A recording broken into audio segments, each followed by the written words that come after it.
स्वागत है आपका बी न्यूज नेशन में। मैं हूं शकील बागमारे बीजापुर कोरोना अपडेट के साथ। तो मैं आपको बता दूं, इस वक्त ऑब्जर्वेशन में जो लोग हैं वो 1748 लोगों को रखा गया था, जिनमें 378 लोगों को क्वारंटाइन, जिनका 28 दिन का पीरियड था वो मुकम्मल हो गया, यानी कि वो आजाद हैं। और 1368 लोगों को क्वारंटाइन किया गया है, रिपोर्टिंग पीरियड में वो हैं।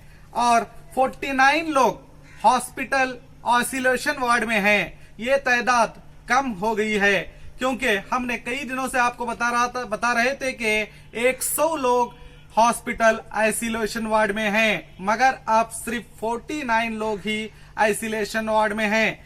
और 1676 लोगों को के सैंपल टेस्टिंग को भेजे गए थे, जिनमें से 1478 सैंपल नेगेटिव आए हैं और 39 पॉजिटिव आए हैं, जिनमें 2 व्यक्ति की मौत हो चुकी है और 149 अभी सैंपल आना पेंडिंग है। और आपको ये भी बता दूं कि आज मॉर्निंग रिपोर्ट में कोई भी बीजापुर का एक पेशेंट भी पॉजिटिव नहीं पाया गया और ना ही कोई नया मामला सामने आया।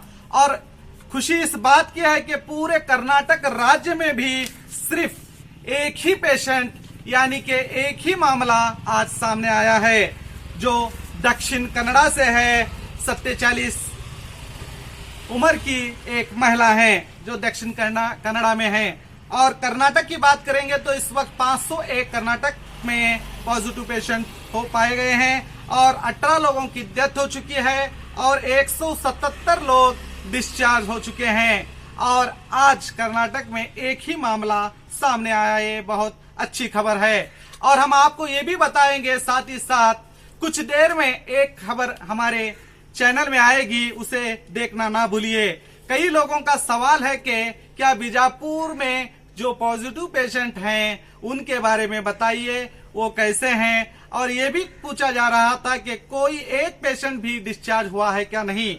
इसकी पूरी मालूमात आपको अभी थोड़ी देर में जो हमारी खबर आएगी उस खबर में जरूर देखिए। उसमें पूरी तरह से चौंकाने वाली एक खबर है, जिसे देखकर आप यकीनन बहुत खुश होंगे। तो देखते रहिए आपका अपना बी न्यूज नेशन।